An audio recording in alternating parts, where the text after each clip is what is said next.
เจ็ดเลื้อยแล้วบูเจ็ดเลื้อยแล้วเลื้อยไปไหนแล้วบูเจ็ดเลื้อยข้ามฝั่งแล้วบูเจ็ดอ่ะตูดเอาตูด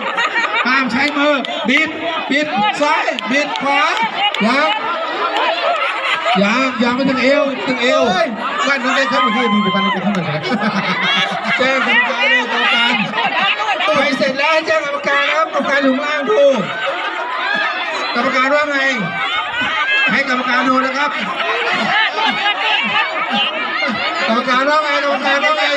แจ้งกรรมการเลยที่สองน้องทีผู้ที่สองแล้วผู้ที่สามที่สองนี่ว่าไงกรรมการว่าไงโอเค3หมู่7ที่3หมู่ที่2หมู่13โอ้ยจะเป็นเอาหยาบ